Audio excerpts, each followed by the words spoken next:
hitting the button. Hitting that button there. We are live. We are live. Welcome, everybody, to the Canada Guns Talk Show, episode 90, I guess. Elections. Oh! We are your hosts. We're the usual suspects. You've seen all of us here before. I'm Crazy Nine. That over there is the hunting. That over there is Garrett, and over there is the hunting gear guy, Adriel Michaud. Last names. Doxing me. I'm going to dox you. I know your name. I know your name. Dox yourself all over your fucking YouTube channel. You forgot to put duct tape over your logo there. Whoa. OPSEC here. Yeah.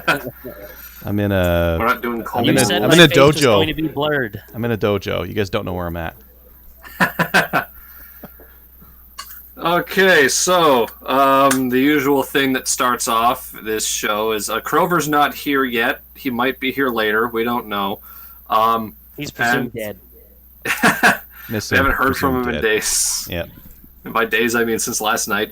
So I guess we'll start off with the usual shit. Adriel, is there anything you've done in the last month or so? How long has it been? Has it been a month? It has been about a month. Yeah. I traded my BCL for this guy. Oh, 'tis an M1 Garand in 308 with an Italian Braider receiver and a bunch of pulled together parts. But boy, it's nice to shoot. Oh, 308 Garand, so soft. It's such a heavy gun. Gas action, long stroke on it because it's the 30-06 chamber, or sorry, not chamber, action, right? So it's a really long action on this thing. Firing like 147 ball out of this thing, so soft, so good. Nice long sight radius. There's something I was wondering with those. Technically, the Garand, I think it just has a general exemption for the mag capacity laws. I don't think they specify 8 rounds. So if you converted a Garand to take magazines, you could have as much in that magazine as you wanted. I like that. That sounds good. I have bubbled some magazines to make them over capacity for guns they're not made for. I have a Savage Axis mag that is probably the largest in Canada. So that's fine for the bolts. I do remember reading people asking about this, and the RCMP said you can bubble the gun to make it fit any magazine, but don't bubble the magazine to make it fit another gun if that gun's semi-automatic. Correct. But this is an Axis that now takes 20 rounds. Exactly. It's an Axis. Who deer cares? Hunting, and you just don't ever want to reload. You want to load the magazine once and then hunt for 20 years. Maybe you'd hunt for 20 years, but geez, I might need those extra shots. You want to load your entire box of Hornady into that. Yeah. You put one bullet through 2 deer. That's yeah. Conservation of energy. Yeah, and bullets. Yeah, waste not, want not. I don't know if I showed this on the last show or not. I made this little guy. Ooh, you were in the process of doing that, weren't you? The last one, or are you done? Maybe, yeah. This is a little 8.5-inch AR, and it's got a big break on it, and I need to take that off and put something else on because it's too much. I was talking big. It's like, it's an 8.5. It's more of like a flame than a hit. It's like, it's really rude. It's really rude. It's like getting slapped in the face hard every time you fire. And it is usually when you fire one of these things, it's bad for the people to the side of you, and it's bad for the people to the side of you. It's bad for the shooter too. It's not just the people to the side of you. It's actually way worse as the shooter. Like when I was recording my buddy shooting it, he's like, "Man, that's bad." I'm like, "Yeah, it's not as bad back here." But when you shoot it, it's like you taste the gas coming off this thing. It's like, so bad, gritty. But it's such a light little gun. It's like 5 pounds something, and it's just such an enjoyable gun to handle. Just not shoot right now. So I'll probably take Did you make a nice drop holster for it for your leg? I mean, you can shoot it like two-handed very easily. It's very easy to just hold out there and shoot, which I did try, and works good. But yeah, I need to take that comp off, and I threw a little stop on the front there so that you can put your hand there and it doesn't slip forward and Grab the hotness. Grab the Oh, hotness, mangle your or hand. yeah. I didn't want to I didn't want to go for a full length forend and then just have the barrel sticking out. I wanted to kind of make it look like the muzzle brake was kind of floating and make it look exaggeratedly small by using a small forend. But that means there's also a hot barrel and gas and stuff that can put holes in your hand fairly easily reachable up there. So I threw a stop on there. And Safety first. oh, I also got one of these Chinese extended charging handles. What did they call it on eBay? They called it a fruit masher or something like that. Because there must be some law in China about like selling these kinds of things, or maybe they can't sell them into the U.S. So they call it a fruit masher, and I bought it, and since then YouTube has pulled the listing down. So I think that's why they've been playing whack-a-mole. They keep cycling those back up because that's how I like when I got mine, because I had that exact same one on my AR. Yep. And it was listed as something dumb, and I'm like, that's for sure a charging handle. I'm gonna see how it is, and it came in. I was expecting it to be plastic or just garbage, and 600 ounce later, it's still holding out. So, Yep. I had one that didn't use hold a out. charging handle much. No. Like, Well, when you do use jeez, it, that's a spider. when you do, get your gun. yeah, rat shot. Yeah, the only acceptable way to deal with it. Arachnid. Rat shot, and a flamethrower. Yeah. Yeah, it's fun little gun though. Really fun. And it didn't like SFRC had a big sale on NEA barrels for like $100 with 10% off or something like that. So I got the barrel and a gas tube, and I had everything else. Everything else was like pull off, or I chopped that hand guard to the length that it was, and good enough. Yeah. And then the other thing I've been working on is this guy here, just like a standard maple seed 22 rifle. There's a couple things I still want to change. One thing that I'm realizing is not as good as I want it to be is just this stock. The butt stock on the Ruger 1022 factory has a abnormally curved stock, and it's really bad.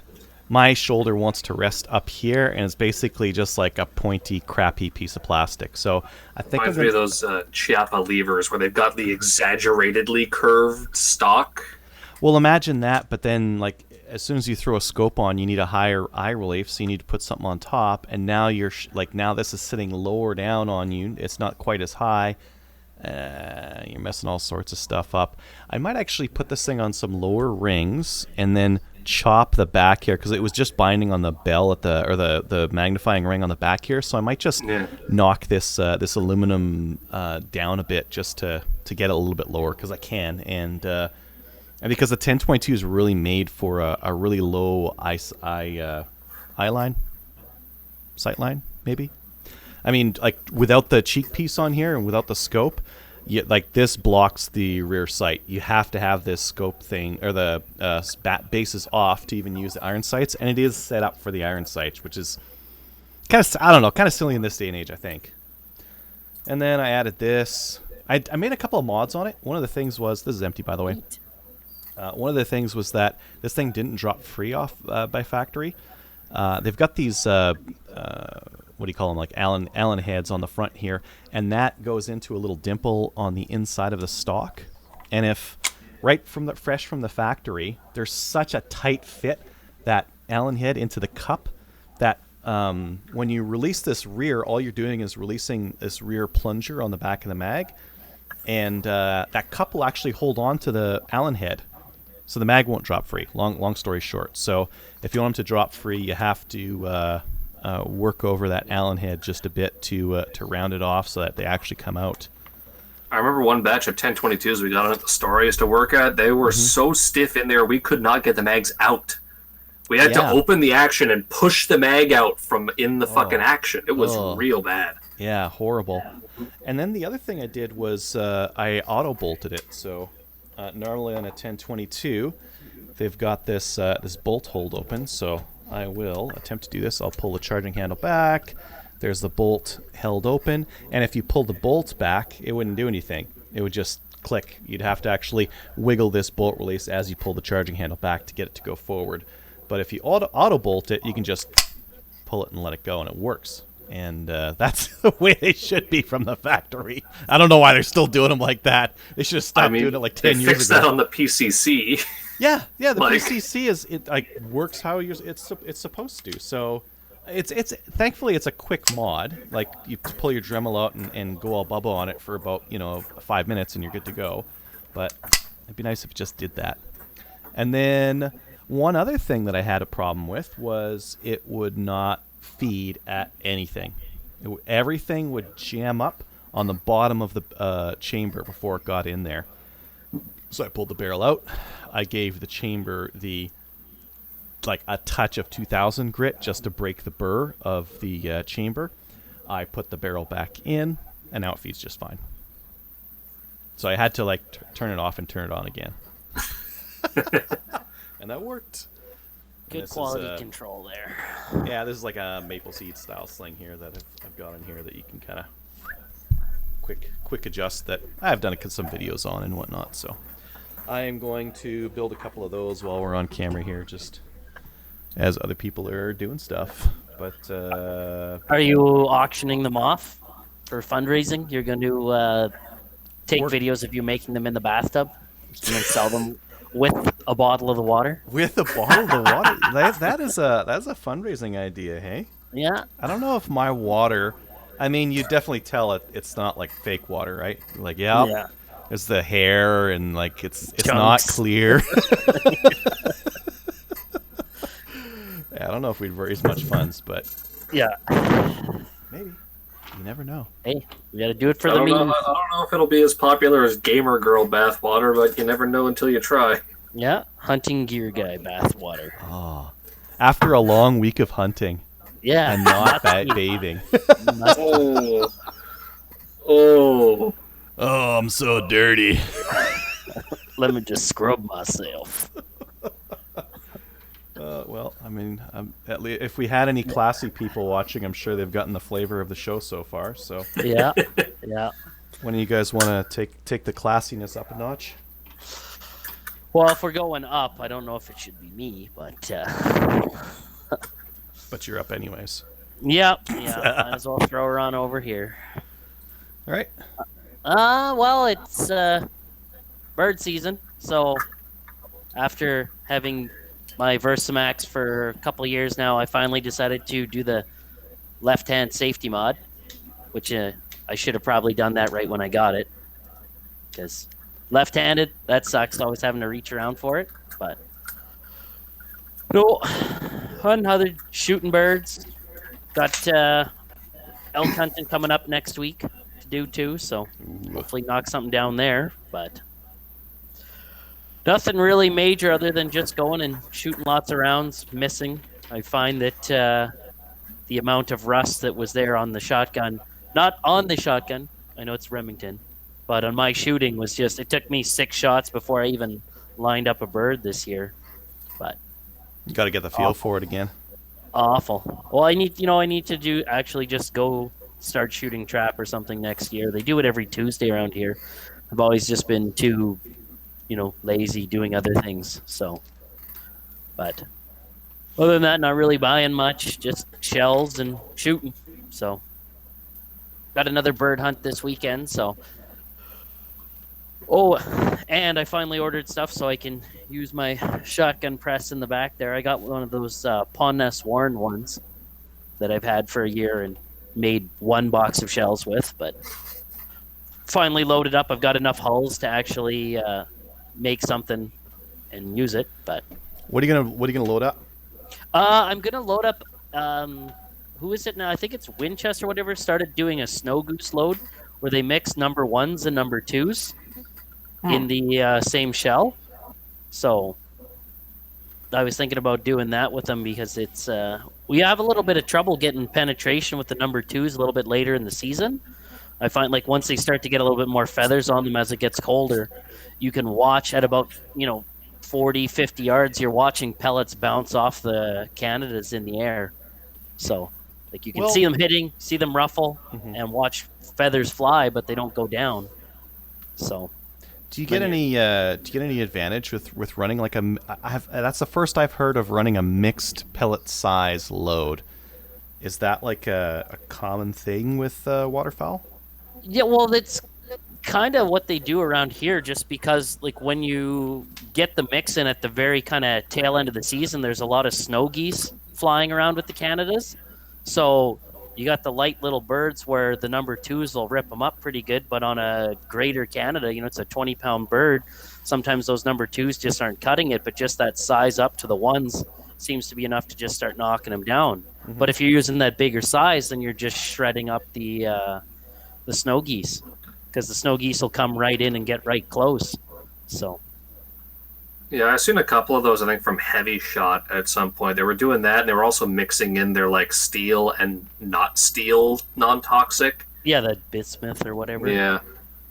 Yeah, well, ideally, what I'd like to do is I'd like to go more and go with a bigger, because I was using teas with a lot of success at the end of the season there. Oh. Problem with the teas is you're getting 28, 30 pellets in a shell. So you got lots of knockdown power if you actually line them up, but as soon as they get to a little bit far and you're spread out a little bit, well, you're only hitting them with one pellet. So Well, teas aren't really all that common either. Like, I know No, most of the time federal. people are getting BB or triple B. I've seen Yeah. Kent as well from them, too, but I've seen a lot more T shot in, like, 10 gauge than I have in 12. yeah, So you're saying Well- you don't run B or BB for your geese. You run number 1 or number 2. yeah. We start off with number twos until basically until the middle of October. Then you're starting to load up on the BBs, because anything sooner, like if I would use 3.5 BBs right now, I shoot heads off them, or basically if you hit them in the chest, you lose half the breast meat on a goose. Yeah. So it's just kind of, as the season progresses, you got to go up heavier and heavier, because, like I said, you wouldn't think it, but that pin feathers they get put on the front loads them up just a little bit more, right? So a Little bit extra body more armor. punch. Yeah. Well, it is. It's the hell of a thing to watch one where you hit them, and just watch all the pellets just basically bounce off the front of the bird as it flares out, and it's I frustrating. remember talking to guys who used to be able to hunt waterfowl with lead, and they're all just like, man, steel shit. It just bounces off these fucking things. Well, it's like half the weight, so Yeah. Makes a big difference. All that extra Well, weight. well, the range used to be a lot better too, right? So these, inside of 30 yards, if you hit them, they're dying. But as soon as you start getting a little bit further than that, you're really testing the legs. They get as the season progresses, I usually start with 2 3-inches, and then I have a 3.5 as my first one, as my third shell. Mm-hmm. So when you're really reaching for them, you at least got that extra pop. But yeah, that's about all that's exciting on this end here. So Ducks. geese, ducks are evaporating. Also, that's a hot tip. Don't go late season duck hunting and then shoot a duck with a 3.5 BB. Not, What duck?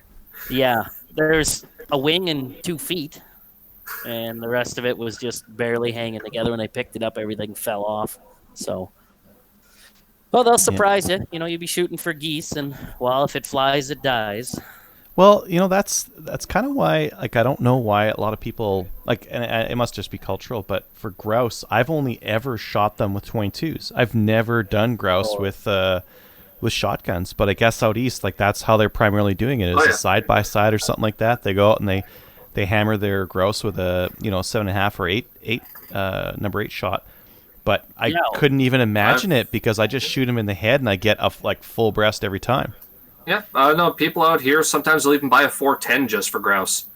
I could see a 410, because then maybe you wouldn't damage the meat as bad. But I would imagine hammering them with a 7.5 or 8, you're gonna get some lead in the meat, wouldn't you? Yeah, but it Probably, usually but- rips through it pretty good. What you traditionally aim just a little bit over their heads, so you're only trying to hit them in the head with it. But I use those handicap loads, so it does a lot less damage to them. But it's still, when they surprise you close range, you still whap them, right? So Yeah. But- No, I just shoot them with a 22 in the head. I was actually bow hunting over the weekend, and I didn't see any deer, but I did see a bunch of grouse, and I thought about shooting one with my bow, but my boy is getting his game bird, and so I just left him for him because I've shot him before with the bow, and that works fine. Oh yeah, for sure it would. Yeah, and also no breast damage with those guys. Yeah. Even if you hit him in the breast with an arrow, it's not that bad. It's not like hammering him with a pellets or something like that. You're not pre-making hamburger out of it, so. Yeah. Cool. Crazy. Yeah.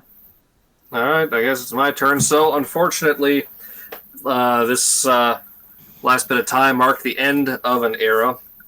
So, this is my first rifle, and you've probably heard me tell this story before. I cleaned it the day I bought it and had not cleaned it since. Unfortunately, I took it out last weekend, and it started raining when it wasn't supposed to. So, because this is a Rustington, and I didn't want it to rust, I had to clean it.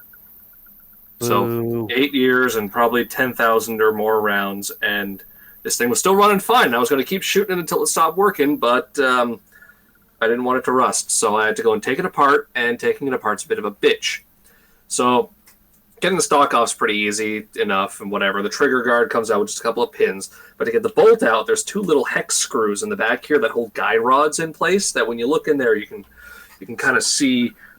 It's not easy to see. There's 2 guide rods in there that guide the bolt there, and they've got spring tension in the back here with non-captive springs. So when you screw those things out and you poke the guide rods out, the back springs just kind of flop around everywhere. Getting those springs back on is a bitch. Now that I've cleaned this thing, I'm hoping it still works, because watch, I'm going to clean this thing and it'll stop fucking working. And I'm not going to clean it again for another 10,000 or so rounds. Those guide rods, if you over torque the Allen keys that hold them in, it won't run. Nice. Well, that's words wise. Is if you get jams, that might be it. They might, because if you over torque those, they might tilt the guide rods. Those 2 guide rods on the back there, they might tilt them one way or the other. That's good to know. So I'll definitely make sure to check that if it happens. Beyond that, I decided to get some holster stuff for my revolver, because IDPA has a holster division, and I want to qualify in as many divisions as I can. So I got myself a Kydex holster for it. And when you compare it to the holster for my P226, it's a little bit it's a little bit silly. The annoying thing is these are both Blade Tech. This is like their original series or something, and this is some other series. This was $85 and this was $50, and they're the same fucking thing. I don't know what the difference is. There's more material? Yeah. No, one of them is their... Oh, what do they call it? Yeah, they have a more inexpensive series. I can't quite remember what it's called. But, yeah. But, they should all be $50. The thing is, this is the 4-inch model, but you can see there that it... Because it's a bottom... The bottom is empty there. Like, there's no closure. Whatever, you know what I mean? That it fits just fine for the 4 1/4 Canadian model and gets decent retention. It's a Kydex holster, the 2 retention screws. And then, of course, I had to go and get a holder for the speed loaders. You can't really get a Kydex speed loader holder because you won't get the right amount of tension to hold it in there properly, especially since you got to have it varying heights for 3-7 and 38. So here's some 38 on a speed loader, some snap caps. You can kind of see it just kind of goes in there a little bit. Oh, it's a leather outside, but the inside's plastic or molded or something. So the inside, there's a bit of molded plastic in there. Neat. It's not going to show up well, but and it's leather encasing it on all sides, pretty much, or faux leather. I don't know. Made by HKS Precision, who made my speed loaders, so it's going to fit. But yeah, so I went out to the range when I got those in for Glock Day at Silverdale as well, and I was practicing with that on Glock Day and shot some Glocks. I'll talk about that in a bit. But everyone at the range was super fascinated to see someone there with a holstered revolver. And some dude stopped what he was doing and came over to watch me practice speed loading this thing from the speed loader pouches. And wait. Did they have a shot-up car that you could just lean on the door, open it up so you could just lean back and... shake it out. Wouldn't that have been nice? No. But with the speed loaders on a revolver, you put it on the same side as your holster, whereas on a pistol, you've got it on the other side. Because with a pistol, you release it and then you grab the mag here. With the revolver, when you release it, you end up holding it like this with your offhand, and then you press the plunger. So then you've got to go and grab with your on hand to put the speed loader in, and then close it to transition. So it's a bit more involved of a process. But that's why the speed loaders are kept on your holster side. And yeah, it was my first time trying speed, like action shooting with a revolver, kind of like holster, speed load, all that shit. And I shot 150 rounds of reloads in not very long. And everyone was like, ooh, someone's holstered with a revolver. It's amazing. And I found out this will also fit Alpha Proj revolvers, specifically the Alpha Proj 9mm. The retention's not as good, but it obviously you've got you can screw it down tighter. It was working felt well enough with someone's gun there. And then Glock Day was actually pretty good.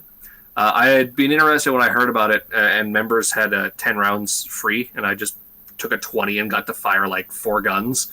I was really looking forward to shooting the G48, the new little single stack compact one, and I was thoroughly disappointed in it.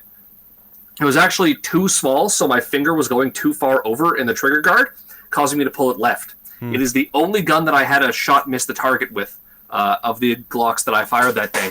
And I was going into it. Once I got into it, I rapid fired a good 8 out of the 10 in there, and that's the only one I missed with. And then I shot the G34, and it's a G34. I've shot them before. It's still in like them. They had a Glock there in 45 gap. So that's some stupid caliber Glock invented for what reason, I don't fucking know. But I figured, when am I ever going to be able to shoot this again? Might as well shoot it now. And it didn't it didn't kick as much as I thought it would. It was very controllable. Not going to buy one because 45 gap is dumb. If I wanted a 45, I'll just get it in 45 ACP. One of the only reasons I would have thought that to get one of those is when Wholesale Sports went out of business, they were selling that stuff at such a huge discount. It was so cheap. But those deals I don't are know. gone. I'm just still looking at that. It's just no. And then I shot the G19X, which I thought would be a dumb gimmick because it's a G19 slide on a G17 frame. I thought, what the fuck is the point of this? Backwards. And after shooting it, I actually thought it was really nice. It came back on target very well. Very consistently, the sight picture after pretty much every shot was right where I had left it.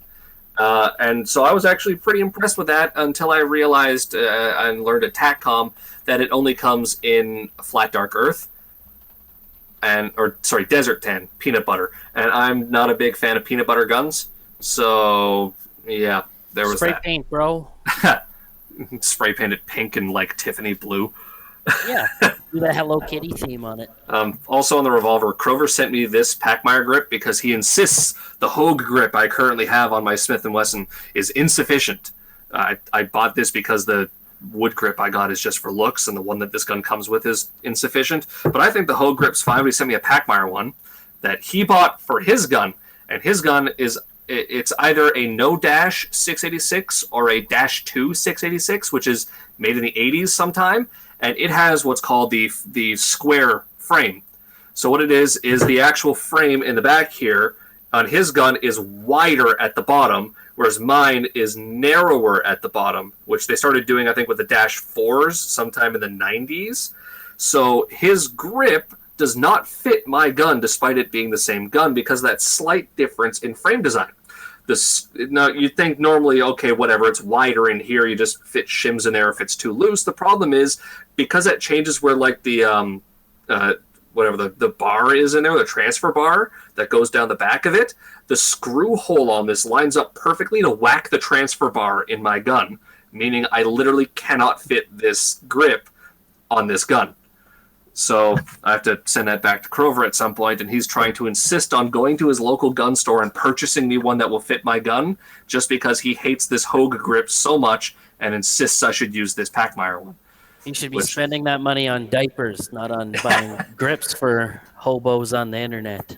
Yeah, exactly.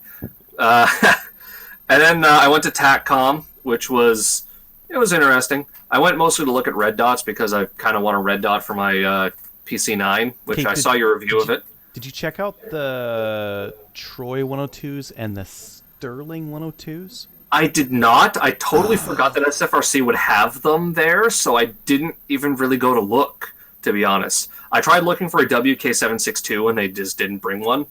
But they had like Merkel at Wolverine's booth, which is really interesting, like fancy German straight pull hunting rifles. Blaser had a booth, which is not really all that tactical either. But for the red dots, like I looked at them and like they had Leupold's one that's like $1,100, and they had one from Schmidt and Bender, which was $950. They had one from Vortex, which I didn't even bother getting the price on because when I looked through it, the reticle was fuzzy. And I asked the sales rep, I'm like, hey, is this reticle supposed to be fuzzy? He's like, if you see it fuzzy, you'll always see it fuzzy. It's probably my astigmatism. Or they just fucked up that red dot. It was really disappointing because I was looking for reflex style in particular. So which red dot did you get? I didn't get one. I was looking. I'm probably going to get the Hollow Sun, the HS512C, because I want like a reflex style, and I like that enclosed thing on it and the solar panels on it. And it's only like $490. You want the Vortex Spitfire. It's a prism sight, so even your astigmatism won't fuck up, even though it's kind of like a red dot. I think they showed me that one because it had an etched reticle instead of a projected one, and so it just lights up the etching in there, and even if you have no battery, the etching is still there. You still have a reticle to it. So I did see that one, and it was nice and crisp to it there, but I don't know. I'm just still kind of looking for the reflex style, and I've looked at the Hollow Sun, and it was nice. MiPro Light had another one that was pretty decent, but it cost $1,000 and had a bunch of stupid shit in it, like round counts and whatever, and other MiPro Light ones have this disgusting blue tint to them that I absolutely hate. I'm not interested in EOTech because obviously everyone will be like, oh, get an EOTech. The Tenda has them on sale. I don't care about EOTech. But yeah, I've been kind of looking at that. But then I wandered what's your around. use case? Like, what do you want to use it for? And what's putting it on my PC9. So, I know I don't really need a fancy red dot on just a pistol cal carbine like that. Get the Hollow Sun then. Something low. You need to low mount it because you're still going to need a cheek rest of some kind. Yeah, exactly. One thing that I found interesting, actually, with the Leupold one, their demonstration at the Korth Canada booth, Leupold's got this weird-ass 6x zoom scope that's like, it zigzags, so the actual scope's over here next to the gun, and it zigzags back. They designed that specifically to line up with their red dot, like, reflex sight, because the guy told me, he covered the reflex. He had it on a demo gun. And he said, find a sight picture through the scope. And I did. And I said, okay, I got it. And he just took his hand up, and you can just look up, and you can see the red dot for the reflex sight right there. So you've got 6x and then up close, like right there. And it was really quite fascinating how they designed that. It was honestly great. And then I wandered around. I got to see Rod Giltaka. Right? Leupold Devo? I think so, something like that. It's weird. You'll know it when you see it. It like the scope's out here and it zigzags back. I got to see Rod Giltaka talk at the TACCOM, and it was just basically, here's what the CCFR is, which I already knew about that. And I wandered around to all the other things, and North Silva had their stuff. There was a fuck ton of Turkish shotguns there. There was one actually manufacturer from Turkey who was there with a booth. They had a lever action revolver 410. Yeah, that's the thing there. I saw it pop up on your I screen. threw it up on the side there. Yeah. But they had a lever action revolver 410 shotgun, which I don't know why you need it to be lever action and revolver. It's kind of defeats the purpose, but I just thought it was so weird. No. I went up and looked, and I'm like, that is such a... Are they selling that here? They will be, apparently. Like, I think they don't have him yet, but they're looking at trying to get it into the country. It was so fucking the Rossi strange. Circuit Judge lever action 410. Rossi did it in 2011, and this is a 410-45. I bet this Turkish one is 410 only. Yeah, it's 410. It's going to be 410 only because they can't rifle barrels in Turkey for long guns. And this is in Brazil, not Turkey, but yeah.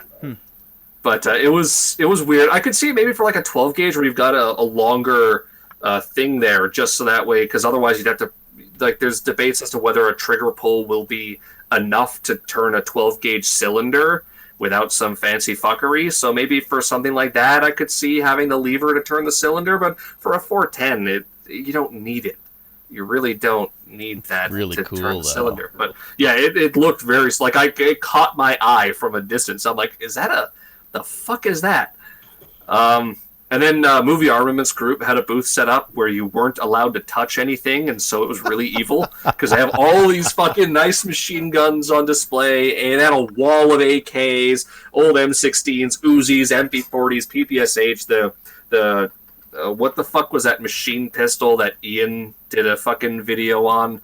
The Stechkin, that was it. Like, yeah, and they had all of these there, and you weren't allowed to touch any of them because. And you're just like, I want to touch all of them. I want to pick this up and hold it and aim it, and you won't let me, you evil bastards. But yeah, it was really cool to see that whole display they had there. They had some guns from movies they worked on, like a Romeo and Juliet, and something with Will Smith, and I think stuff from like the one of the things with the Joker and all the Batman villains and whatever Did they it was. have the gun from RoboCop? I don't think so. I don't know if they ever worked on RoboCop. But yeah, they had that, and then there was a bunch of other booths. Alberta Tactical Rifle was there, so I got to see the Modern Sporter, and it looks just like an AR. Like it honestly looked. From a distance, it was an M16A2. Like, was it Sean's, the one with the stainless barrel and the titanium? They had that pins one there, yeah, with the stainless and the super light everything, and you pick it up and you're like, this is a toy. So good. Yeah. Yeah, because they're like, yeah, this one costs about like $4,000 to do. And they had Korth revolvers there, which is some fancy German revolver company. And I think the cheapest revolver they had on display was $5,500. And I asked them, what makes this a $5,500 revolver? The first thing they said is, well, the barrels are made by Lothar Walther. And he pointed to the Lothar Walther booth that was like across the aisle from him. And the next thing was, they're all handmade in Germany. And I'm like, well, that would explain it. Being handmade in a first world country would make something very expensive. And they're all fucking, so many of them look like weird tricked out race revolvers, the kind of shit you'd see Jerry Michalek shooting, except he just shoots fancy Smith & Wessons. So... Well, he's doing a bunch of 3-gun as well now. He's doing like he shoots an MMP Pro. He's got a Mossberg 930 Jam Pro, and that's what the 3-gunners call his 930 Jam Pro, the Jam Pro, because they're so unreliable. Oh yeah, I've never heard good things about Mossberg semi-autos. A semi-auto shotgun is a difficult thing to do, right? Like they're like, even guys talking about running their much more expensive shotguns, they all have issues eventually with them. You just have to really work on them. I'm really surprised about how few issues the Versamax actually has. Something Remington kind of did right. One of my buddies was doing a match in Medicine Hat over this last weekend here and had his Versamax go down. So like all semi-auto shotguns go down. Oh, my buddy's been having problems with his Versamax eating trigger pins, like the pins that hold the trigger group in, like this one. Oh yeah. Oh. He's been lunching it, like he's on his 4th pin now, so he finally it's in at Wolverine right now, and they're looking. As I told him, I'm like, I think maybe something's bent in your trigger group or something. Nope. Like if it, no. Nope. So is your buddy in 3-guns? Huh? No, this is just goose hunting. Is it just breaking the pins, or is it launching them out? It's breaking the pin. Wow. Oh, my buddies, they're coming out and breaking or coming out, and the trigger group drops in mid match kind of thing. Yeah. Oh. Well, he had it. What he was doing was like, because he had it, and so he just like you had it because it was walking out a bit at first, and then so he got a new pin, put it in there, and then just put a piece of electrical tape on the other side of it. Well, it wore the pin before it broke, so he was having a problem where when it was jamming, the trigger group would come down just a bit, and then it wouldn't feed the next one. And then he's like, well, what's wrong with it? So he'd have to shoot like this, because he's left-handed too, so he'd hold up here and shoot so it would hold up just to finish the day off shooting. And I'm like, what the fuck is wrong with this stupid thing? Like, I've never seen a issue like that on a gun before, where it's just eating trigger pins. Like, he went through, one already this season, and he's on his second one, and then it broke again, so he finally took it in there. And this is the original cross pin on my Tokarev, so I can sympathize with him about guns just kind of breaking pins that hold them together in an interesting way. That holds literally the whole gun together. The slide will fly off without that. And then another thing I was doing was I was trying to sight my Mauser in, and with my highly precision sighting tools, because I replaced the front sight on the Mauser because the gun was shooting ridiculously high, which means you need a lower front sight because they're not adjustable for height in any capacity. So I went and bought a front sight from Brownells, and it shoots ridiculously low, which means file it down. So I was trying to do that, and then I was going to go out last weekend and do it some more because I didn't get a chance the weekend before, and Silverdale got closed down, my range. And the reason for that... Was that because of your sight shooting over the berm? Was that you? No, my sight would be shooting into the dirt, so it'd be fine. What ended up happening is they had one range over there that's set up for patterning shotguns. And it's just basically a ditch they dug into the ground slightly because it's a shot. They tell you number 7.5 or 8 only, no slugs, no buckshot. Some idiots who were there one day decided they didn't want to wait for a thing at the rifle line, so they just went with an SKS and a 7mm to the shotgun patterning range and started shooting there. Nice. And apparently a bullet left the property because it has no fucking backstop. So of course the police got called, the CFO got called, they had to do an inspection. Fuck only knows how long it's going to take. Last time a bullet left their range, they were shut down for 2 months, and they had to put baffles everywhere so you can't see the sky. The CFO is probably going to shut down the patterning range and mandate similar crap like that. Or demand they make it more than just a ditch in the fucking ground. But the thing is, that's no different than if people were in the bush somewhere sighting in their and using their shotguns, and they decided to use their SKS and launch their bullets, they would do it, right? You have to charge the person for this. It shouldn't be the range's responsibility if people do wingnut dumb shit. I know, but that's unfortunately the CFO is going to do whatever with the range, even though they shouldn't. The range called the police too, and they told the police the CFO has the evidence. Go talk to the CFO, who they say has not been very forthcoming to the local constabulary to investigate these people because they have, I presume, video of who they are, so they can identify them by their face, and if one of them's a member, by their membership number, by checking the face there. So they are trying to get the people charged, and that is blatant negligence. The range says shotgun only. I haven't been there, but I know the other ranges say it in big fucking letters, so I presume that range has it in big fucking letters as well. So yeah, it'd be like, imagine you went to a golf club and there was people just winging balls at houses right next to them. There's a driving range, but they just decide not to use the driving range. They just decide to drive them straight into a group of houses. And then when the cops show up, they're like, well, I don't know. I thought I could just hit my golf balls anywhere. Yeah, so unfortunately because this is the range everyone in Southern Ontario shoots at, because it's the only one you don't need to be a member of that has 100 yards you can shoot to. You just show up, pay $40 for the day, and shoot.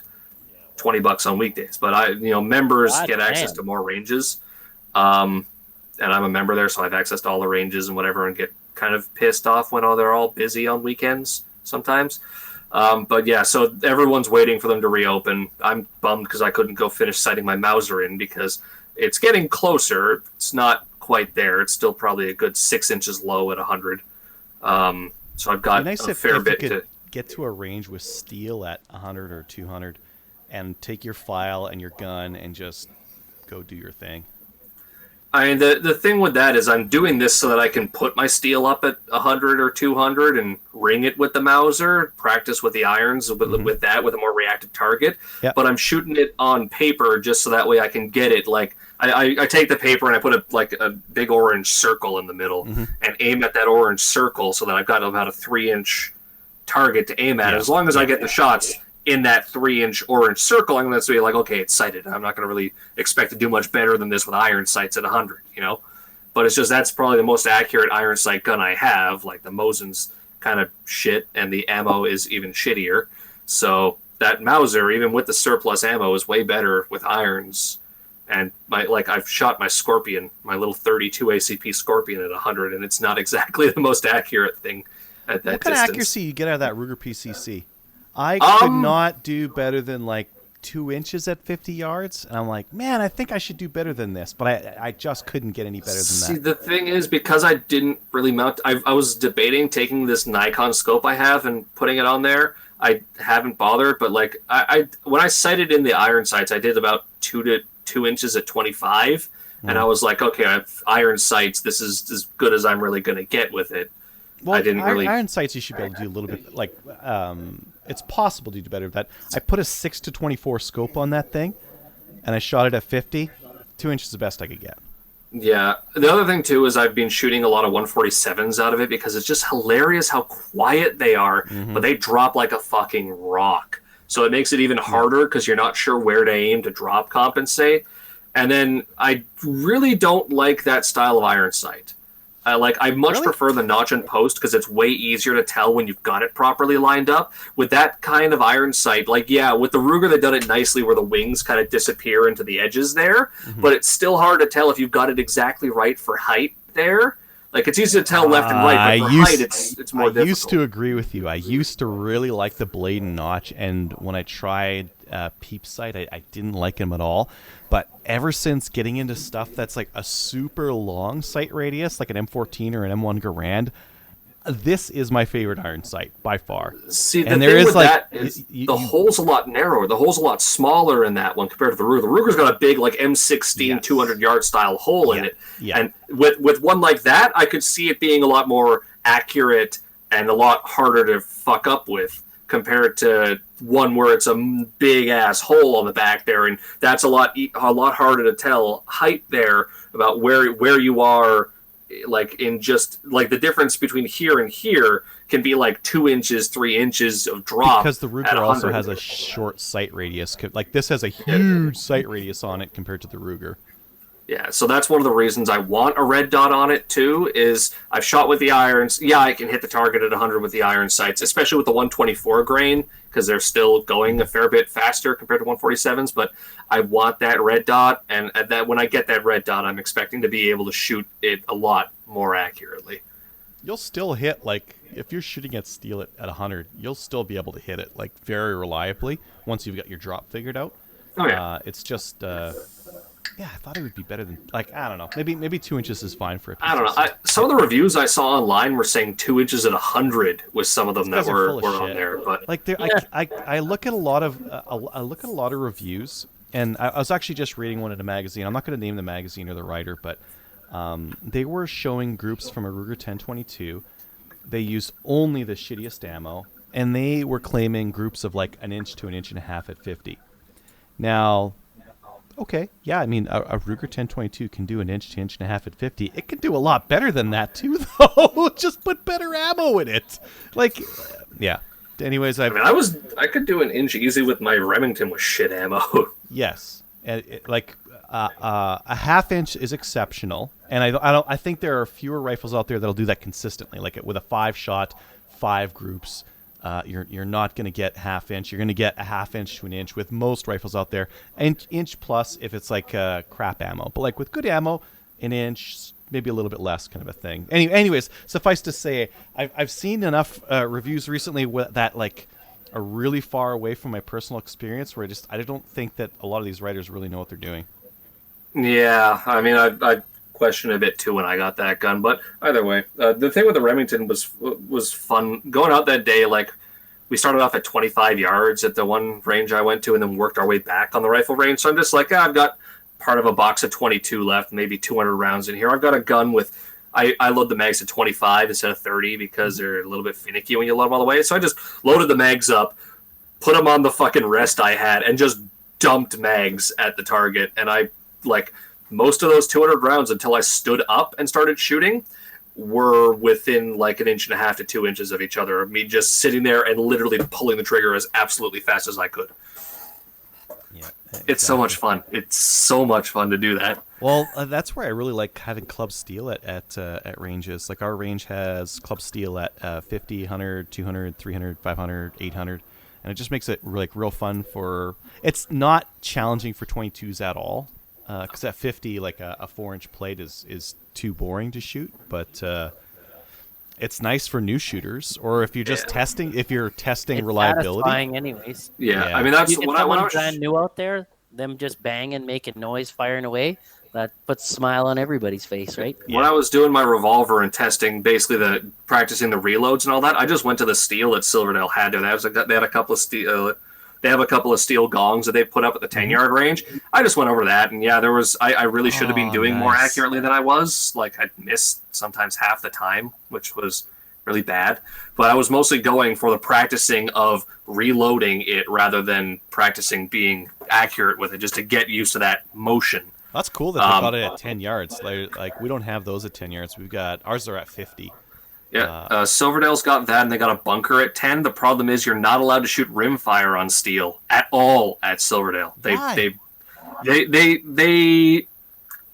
They do say like exceptions if you have specifically rimfire steel targets, but if you're shooting at like an AR 500 plate, no, the RSO will kick you off the range. Lame. Like a lot, most ranges are actually like that. I think like the ranges that go the scientific route are more the exception. Our range, if you're 200 and out, you can shoot steel core ammo, anything you want, basically, on the club steel.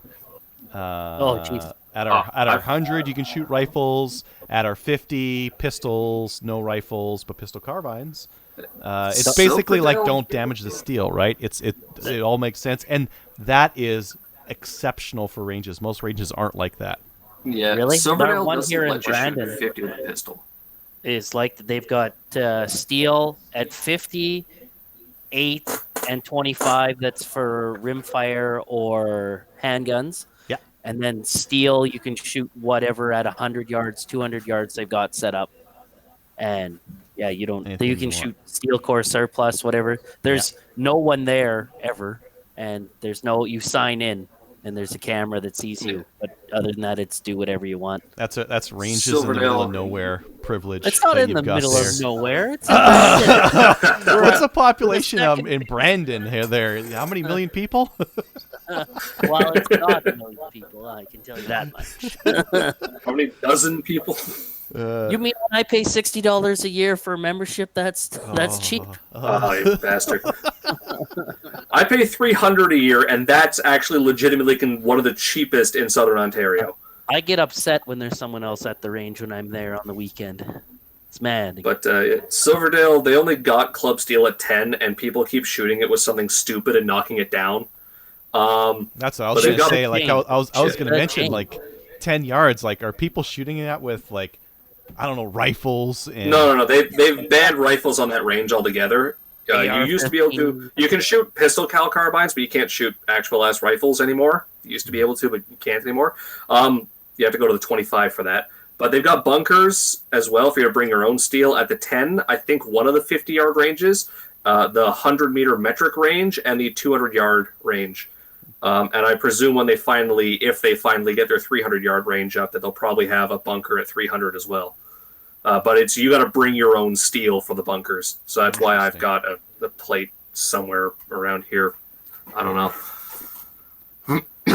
Yeah, that's interesting. Yeah, I mean, like I really like a range that has steel out because it just makes that testing go so much faster. It's so much funner too to get that reaction out of it. And I've been thinking I should get another target just because I bought a half-inch thick steel AR 500 target, and when you shoot that with a 223, even at 100 it's hard to hear, but at like 200 you see it more than you hear it. Oh, with something that thick. So I've been really thinking I should get myself a 3/4 inch target just so I can hear it better when I'm shooting it. I always just love going to Princess Auto and buying these things because they got them for like $9 and just lay waste to them like with your hunting right, like 30-06 on these things. Boy, does she fly in the air! I've murdered so many of these. I thought I had a spent one in here. I'll post up a picture of it on one. I'll go in the garage and grab it. But we just assault. My buddy was shooting it with his 300 Win Mag.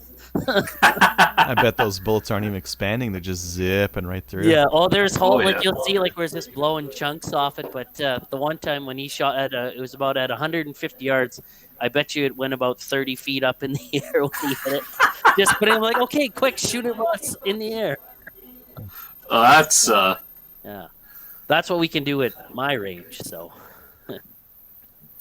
probably not acceptable. At Silverdale, the baffles are so high, I can't put my spotting scope on the tables in some of the ranges. I won't be able to see the targets.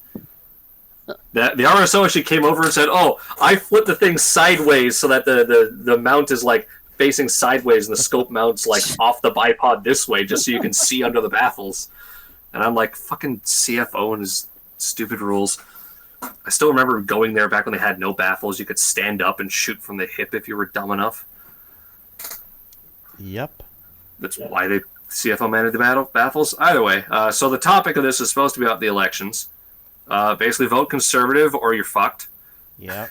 But the Liberals haven't said what they're going to do. But they said Bill Blair was apparently. But they're going to do it. Bill Blair was hinting about it on CBC today, talking about the idea of central storage in municipalities. They've been talking about ideas forever. I'm not doing shit until I'm still going to vote conservative or maybe libertarian because the conservatives are going to win in Alberta anyways. PPC.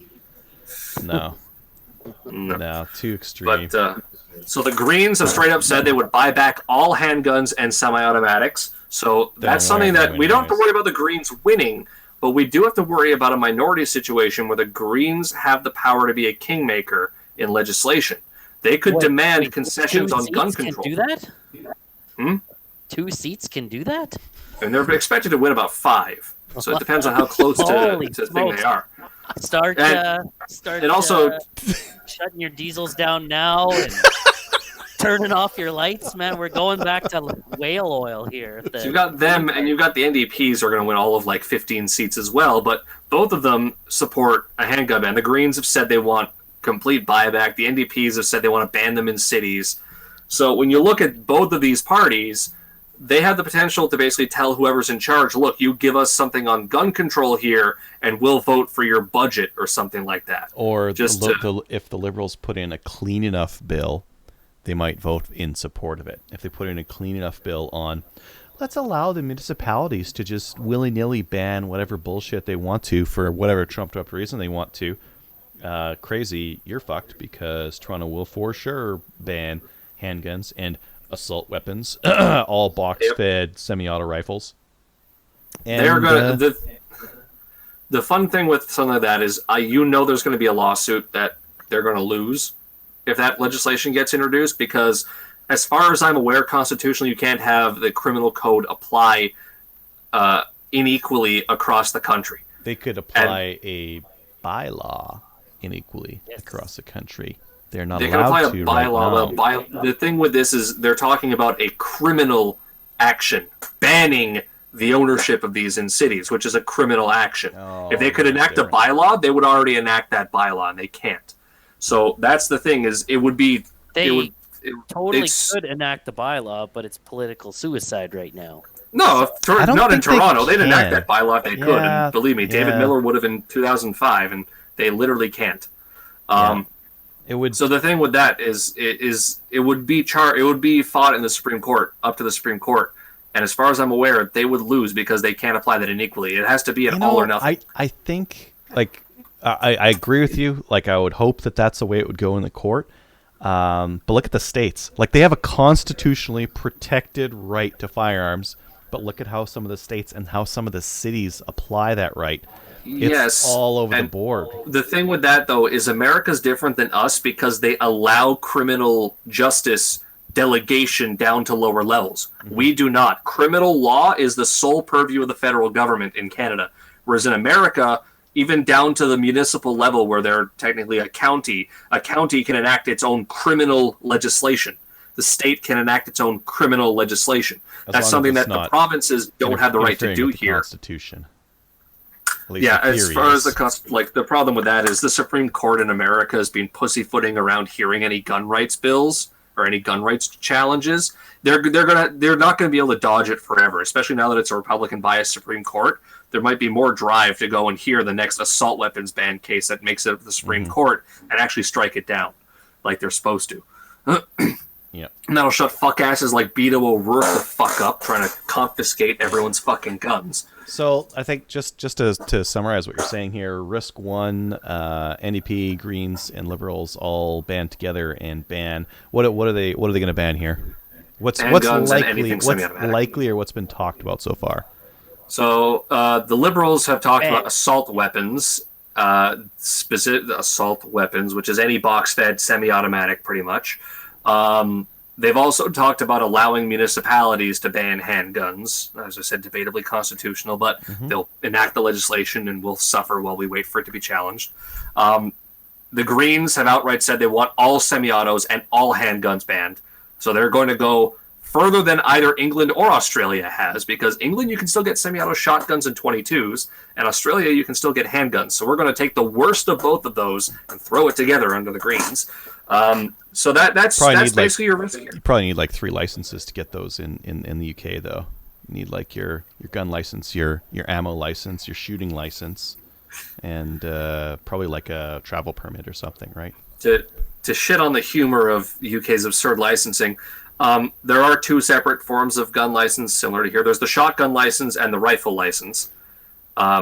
You can own as many shotguns as you want as long as they're legal in the UK with a shotgun license. So you can get a semi-auto shotgun on just a basic shotgun license.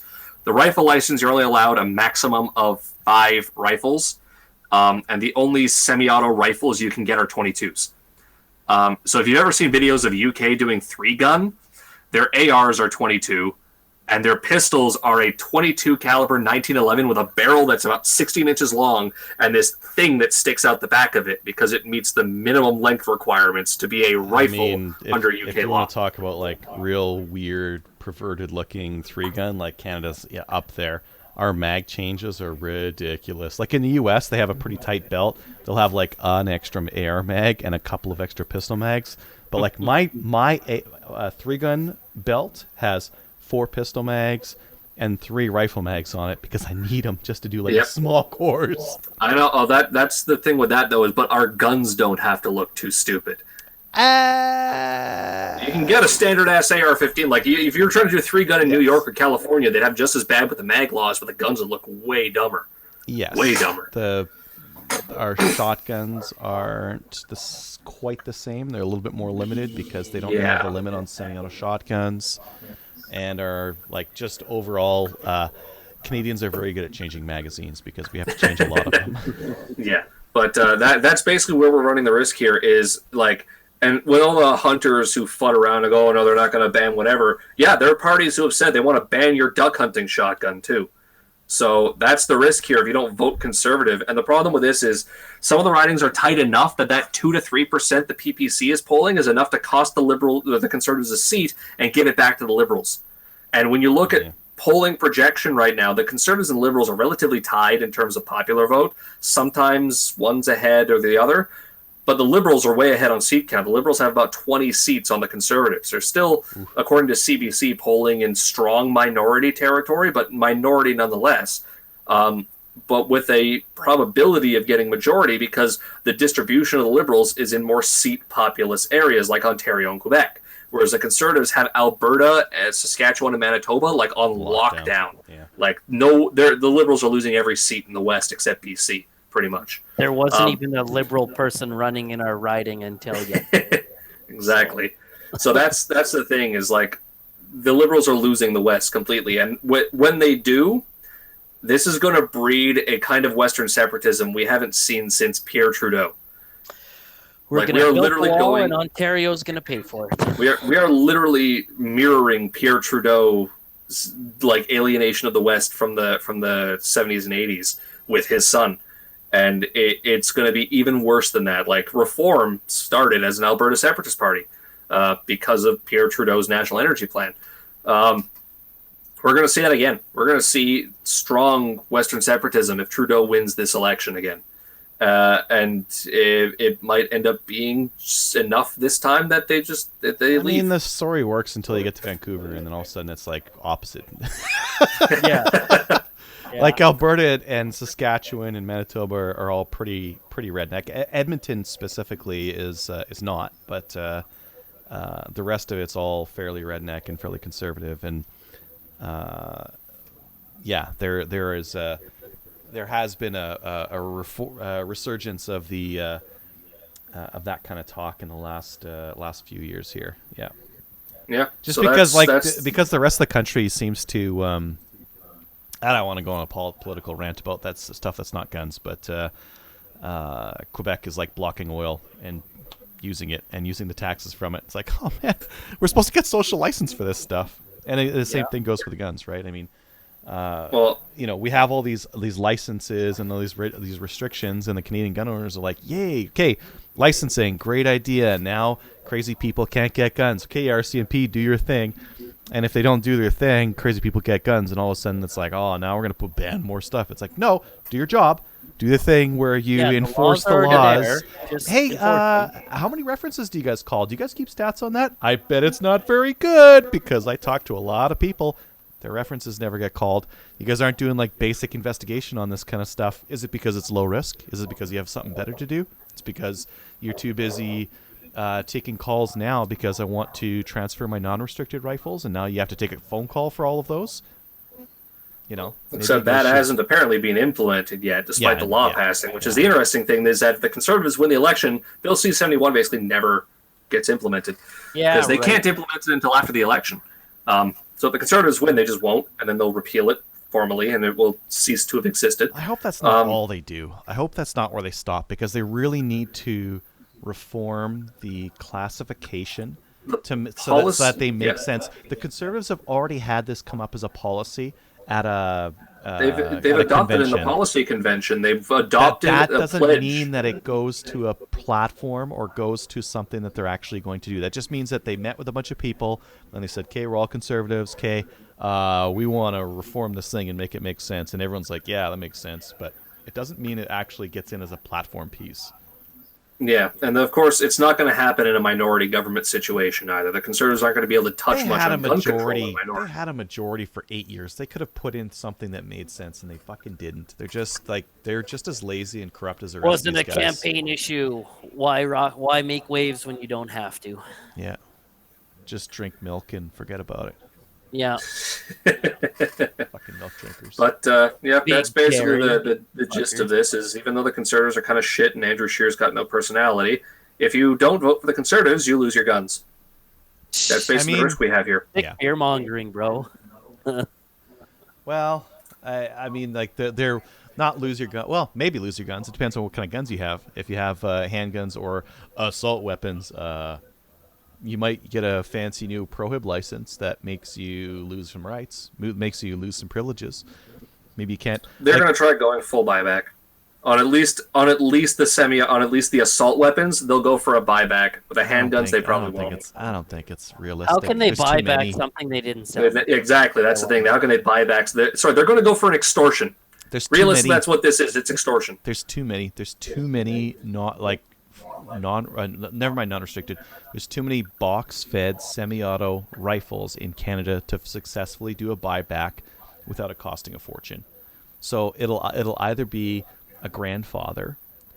I think it'd be a grandfather. And like when you think about a grandfather, like I've got a buddy of mine that has his prohib license, and we were at the range a couple weeks ago. He's got a Sturmgewehr 44.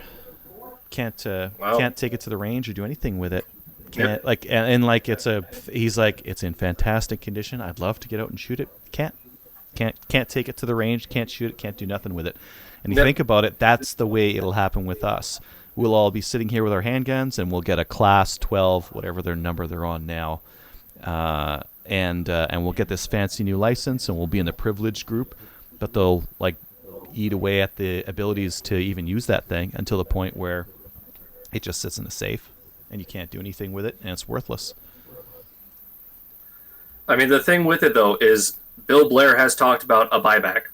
Elizabeth May, the Green Party, has announced that they would do a buyback. The Green Party doesn't have any realistic platform pieces because they have no reasonable expectation to win. So you can't But as I count- said, in a position of kingmaker, they could go and say, no, we're not supporting this unless you do this. Someone with big boy pants would have to make that decision first. Like the Liberal Party would have to say, we are going to do a buyback, but to get the support of the Greens. And I think like the possibility of them doing a buyback on handguns and semi-auto rifles is low because the cost would be extremely high. There's a million RPAL license owners. No, a million?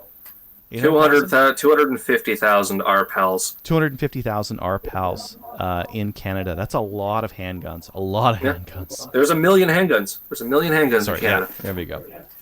And there's more than that. Semi-automatic was the most popular action type in the registry back when it still existed, with more than 2.5 million. I think it was 2.7 million at the time, and that number was known to be grossly inaccurate. There's probably anywhere between 4 to 8 million semi-automatic firearms in Canada, just of that action type. I mean, the ones, all the new ones I was showing you guys, they're all. That's like that action is the most popular one because it's the one that we invented like 150 years ago. We've been using it for hundreds of years. But politicians don't care if they think it's going to get them political posturing, and they will undersell how much they think this is going to cost to the public. And they're also just going to know that there's going to be people who just straight up won't comply or don't know about it. And then after that's done, they'll go start doing door-to-door inspections, knocking doors down, arresting people. Yeah. Well, we should we'll keep going on this all day. Vote Conservative, I guess. Yep. Yeah. Yeah. I mean, like unless you don't care about your guns and you're okay with them being taken from you for no particularly good reason. I might share some stuff. I don't know if you guys will be able to see it or not. You won't be able to. I'm just going to be lazy. I'm just going to throw a couple up here. Now you can do share screen. There is a share screen option. Fine. Don't do it. It's fine. You twisted my rubber arm. I think it's this one. You guys are going to see yourselves for a second, and then... Okay, do you see this? Or not? No. Or not. Okay, wait. Okay, now. Oh, there we go. Yep, we see ourselves. Yeah. Wait, okay, there we go. There. This is a letter from a bunch of companies saying, we support more gun control, and if you were to get down in here somewhere. There's our beloved Reddit there. They support more gun control, including background checks, which you have to use anyways in the U.S. But you mean there's only laws from in a place? dealer's And sale. Twitter too. That's good. Yeah, cheap. Yeah. There's no one at all is surprised about this. Well, one thing I think a lot of the technology companies in the U.S. are kind of getting big for their britches, and they're getting to the point where they're like, you have to use our platform, so screw you. We're gonna assert our weight to get our moral wishes Absolutely. put out there. But I think like these platform players should be platforms, not what do you call it? Not publishers, more like morality brands.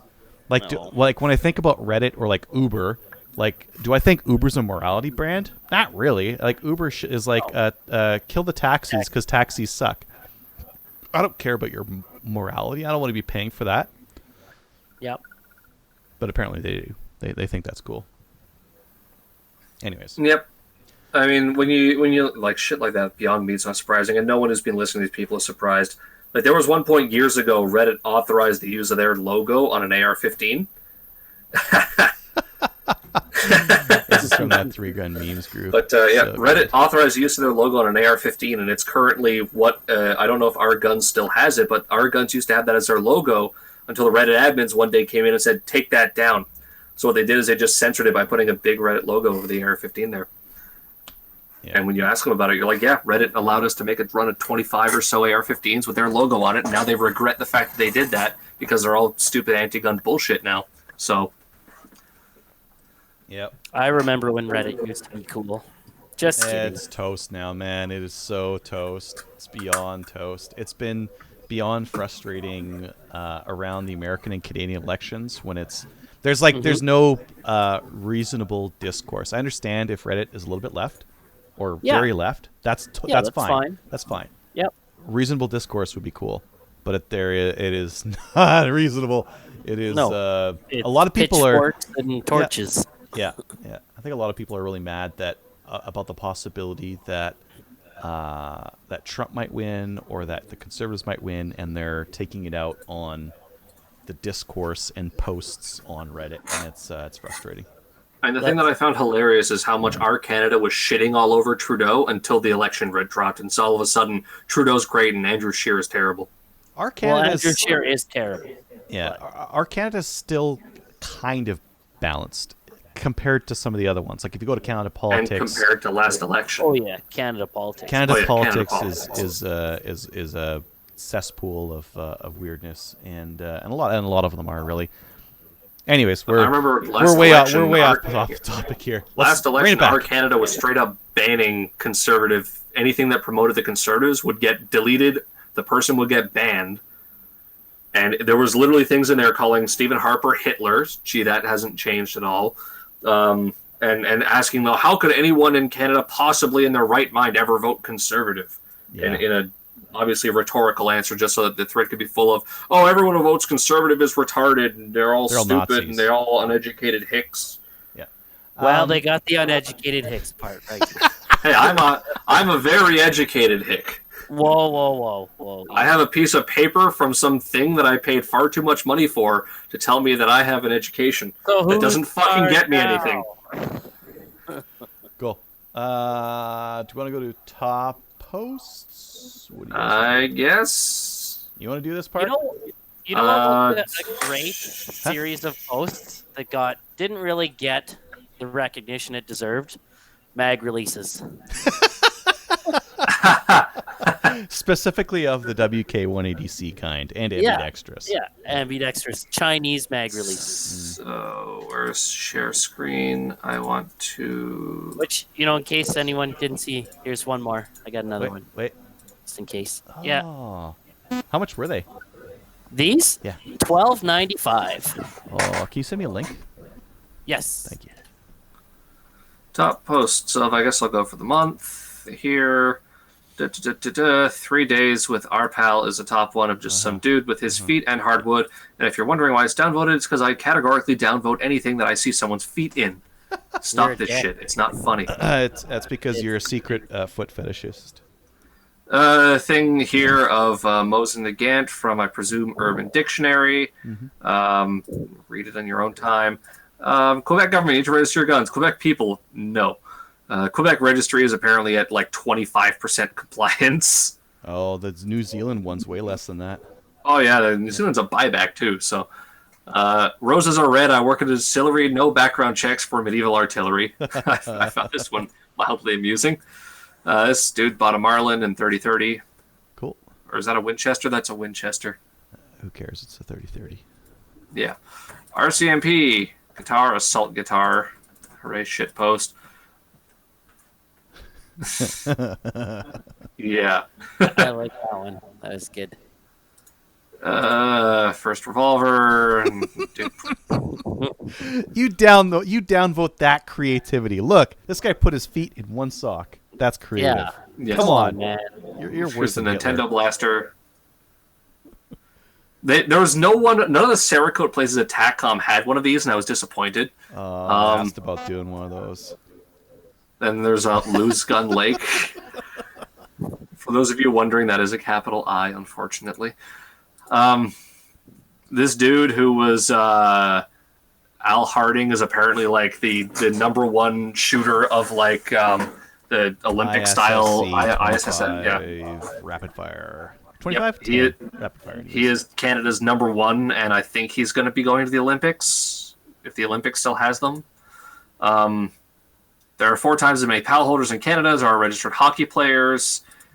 This is in Texas somewhere, and it's only marginally cheaper than buying. I did the calculation. I went and weighed a round of 9 mil to check whether this was cheaper, and it wasn't all that much cheaper than buying in bulk normally, especially if you were to consider the conversion rate. But that's probably at a shooting range.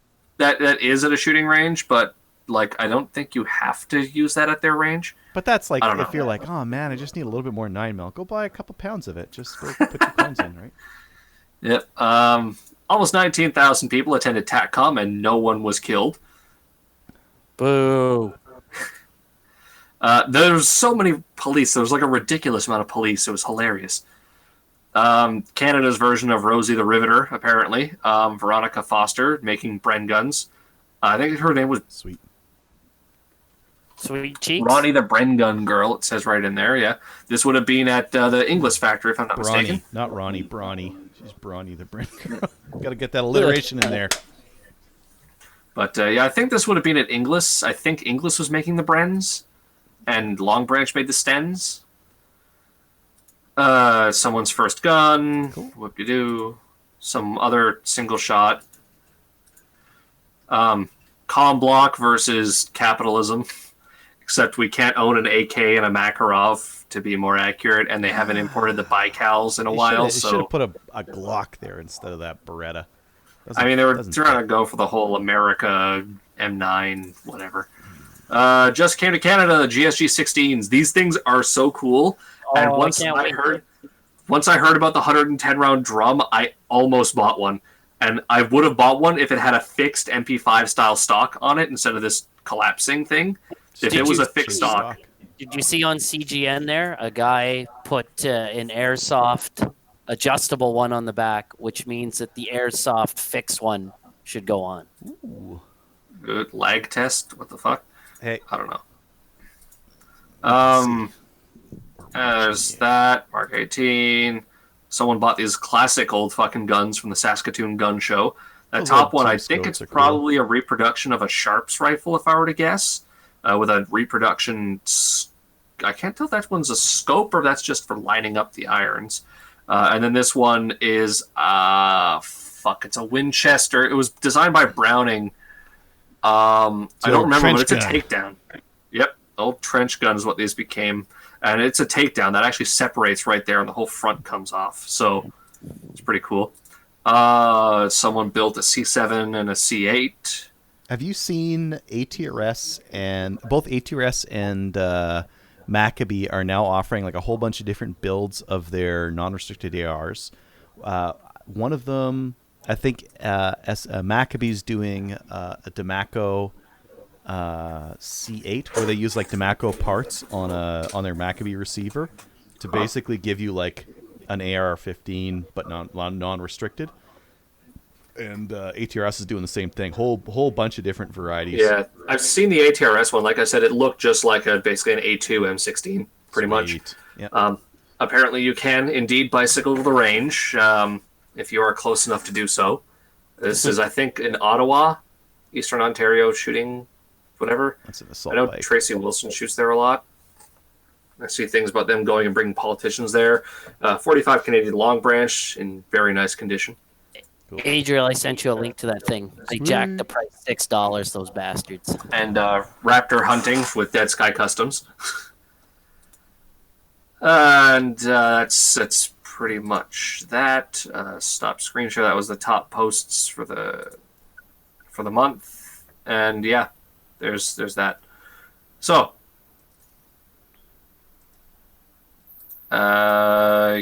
guess, do we have anything else to cover? Nah. Nah. We're good. Yep, good show. If you guys want to come on or come on this show or like suggest a topic, just like, I don't know, Reddit some stuff or post some stuff on the Reddit thread. Yeah, you'll see us there. Noir in the IRC is mentioning that antis are coming for snipers. So you got a scope on your gun, it's a sniper. So your hunting rifle is. And just remember, anyone thinking of coming on the show, I made good on a drunken boast to be on the show, and now I'm a regular, so anybody can do it. Your audio's better. I came on the first show on a whim to show off my Mauser and haven't stopped. I just got drunk, and then I remember our favorite episode was when we were using our military surplus rifles to open beers. That was good. It was a good episode. Sweet. All right. Yep. I'm going to shut down the regular feed if I can find it. And then if you're on the IRC or Discord or some way of contacting us, just let us know and we'll send you an invite and you can hop on the after show. Later, everyone. Peace.